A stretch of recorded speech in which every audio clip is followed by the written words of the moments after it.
Hi everyone, today we're going to do lesson 8, how are traits passed from parents to offspring.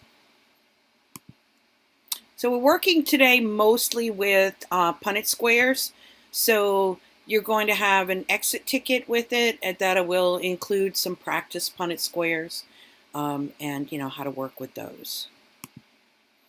Our objectives continue. We're applying concepts of statistics and probability.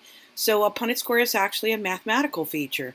It explains variation and distribution of the traits in the population, and you'll be able to calculate the probability using that Punnett square and identify examples using data, experimental factors, and even combining Punnett squares. Okay, so how is DMD inherited? You're going to be drawing a Punnett square on your table. What do you think we all wrote down? Or you can write it on a scrap piece of paper, whatever you want. And then what do you think you wrote that nobody else wrote? Okay.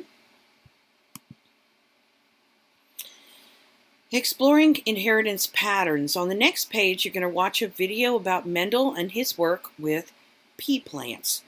Gregor Mendel was actually a monk. He came from a family that was not able to send him to school, and he was recognized as being a very smart academic young man. And one of the ways back in the 1800s and before was to become part of the church, and the church would sponsor you. And that's exactly what happened to Mendel. He became a monk in a monastery, and they sent him to school. And then his laboratory became his garden, or his garden became his laboratory. And so as you watch the video, focus on the vocabulary terms that you answered yesterday, and that's what we're going to be working on today. So here is the video. You can hit pause for me, and then go on ahead and watch it.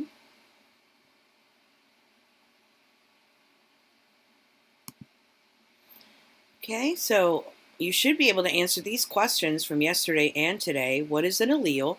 Explain dominant and recessive. Give an example of a genotype. Give an example of a phenotype. And explain both heterozygous and homozygous. Okay, so here we're going to answer the question. If we use the letter R to represent seed shape, then what is the genotype for a heterozygous individual? Remember, hetero means different, okay? And so also, what is that individual's phenotype?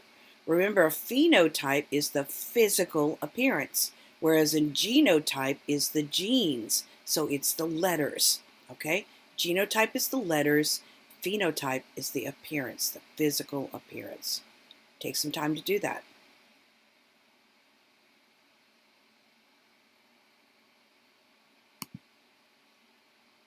Okay, here we have another one. If you use Y, the letter Y, for seed color, what is the genotype of a green pea?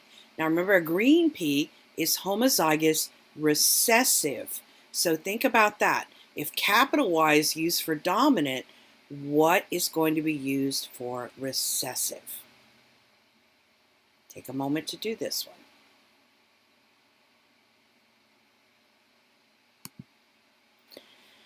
Okay, when you predict inheritance, if you know the genotype of the two parents, you can predict the chances of their offspring inheriting either of the traits from their parents. Because even though a parent may have two alleles, they only send one. All right, so the tool we use to predict is called a Punnett square. And we'll be discussing how to use a Punnett square, and then you'll be setting up some Punnett squares.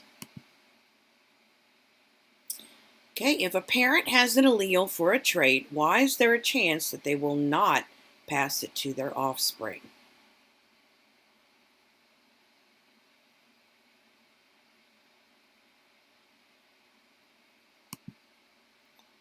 Okay, so SpongeBob is known for his big round eyes, and we're going to use a capital G for that one. And big round eyes are dominant over the oval eye shape with the little g. So if he's heterozygous for his round eye shape, and he marries a woman with oval eye shape, what kind of eyes might the kids have? So he's heterozygous. That means his genes don't match. Okay, so Punnett square 2. You're going to determine the genotypes of each parent. For the round eyes, the G is dominant over the oval eye. SpongeBob is heterozygous, and so he marries a woman with oval eye shape. So when you place this one in here, you're going to put a big G and a little g for SpongeBob, all right?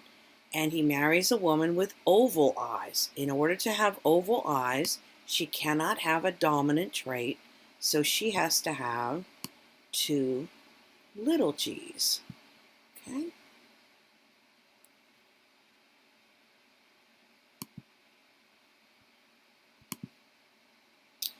All right, so step 1 is setting up a Punnett square. So if we were going to set up the Punnett square with the genes that we just gave to SpongeBob and his future bride, we would put SpongeBob here, there's a big G, and his hidden gene here, and then we would put the wifey here, little g, and now to bring this over, you're going to take these genes and come across, and same thing here, and this gene and come down and down here. And that's going to give you the 4 possibilities of the combinations of these genes. So we're going to put a big G and a little g, okay, and then we combine these two, a little g and a little g, all right, and then we combine these two, big G and a little g. You always put the capital G's, the capital letters first ahead of the lowercase, no matter which parent it came from, okay? So just always remember that, and then 2 little g's. Sometimes I also, especially if you get confused, I like to write the phenotypes in here. So under this one, you would write round, okay? And under this one, you would write oval, and then round again, and then oval.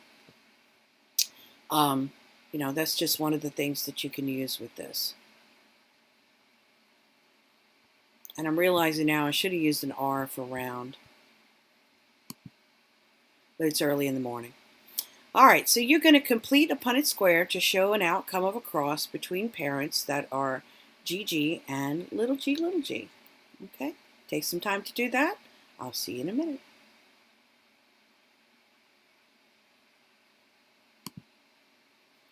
Okay, so here's another example. This is Patrick, and we're going to pretend, I know in the cartoon Patty is his sister, but we're just going to pretend that he meets a girl named Patty.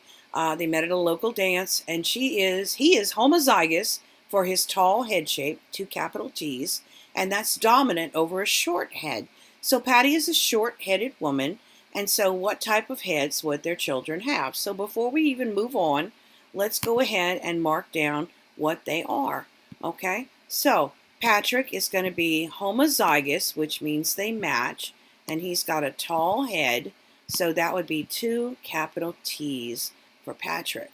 And then Patty has a short head. The only way to have that is with little t's, and she cannot have a capital T. Right? And also you'll notice I do a little bit of a curvature on the lowercase letters. That's so that if you're going fast and you're writing sloppy, you can still tell the difference between a capital and a lowercase. So like if I were going to write an O, I would write the capital O, and then the lowercase o, I would add something to make kind of like a cursive one so that I could tell the difference between the two. Because otherwise those letters would look very much alike. Okay? All right, so let's continue. All right, so here we have, you're going to put those into the Punnett square and determine how many types of heads their children would have. Okay, I'll see you in a minute.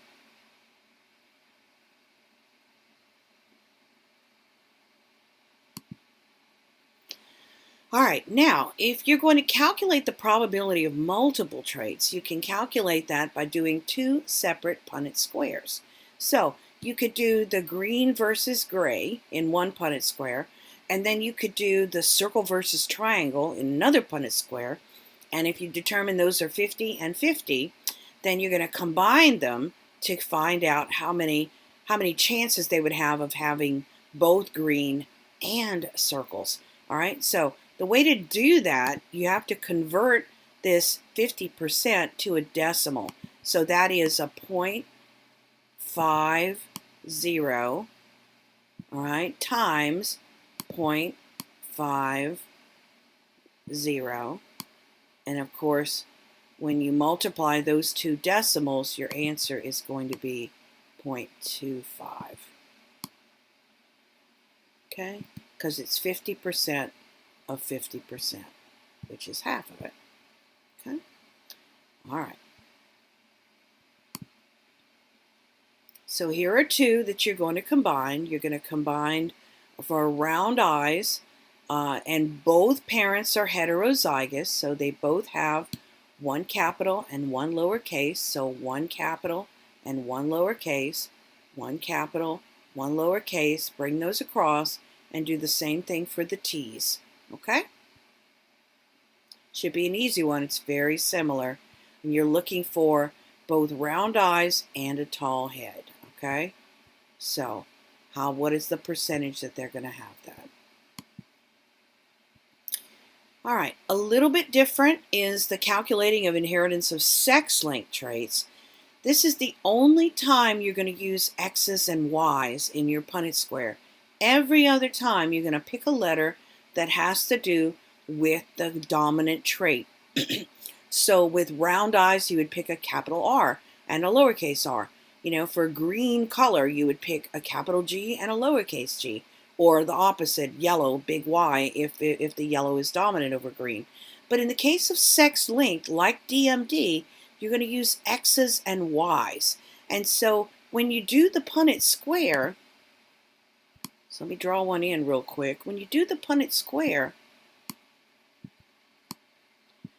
you're going to use the female, XX,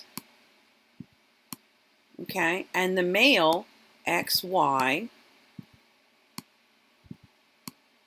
And then if there is a gene that you're tracing, you can put a little mark on the X, or you can put a little letter, like, you know, a little A or something like that, to show the gene that you're tracking. And then you carry that gene down along with the letters X and Y.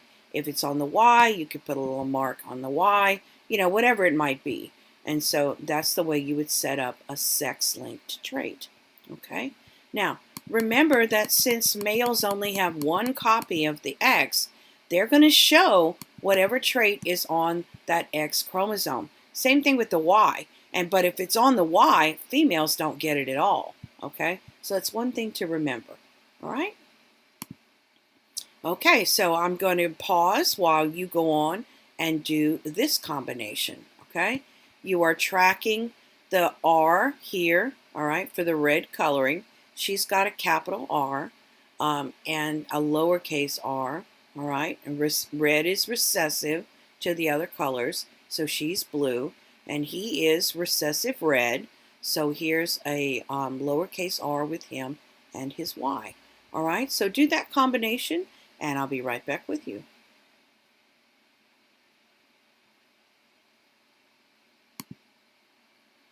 Okay, here we have a video.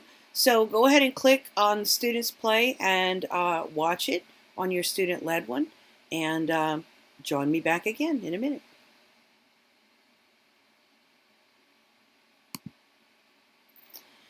All right, you have an Explore worksheet in Kami. You're going to complete that in class, or you can finish it for homework. And we're going to go ahead and update your IMT and your model. Remember that I pushed your models back to the end of next week. Okay? All right. Hopefully I will see you guys on Monday. I'm feeling much better. My eyes a little sore. It's very, very red, and I look like a zombie from The Walking Dead. So it's probably a good thing I'm staying home. But I should see you guys on Monday. Take care of yourselves and do your work. Bye-bye.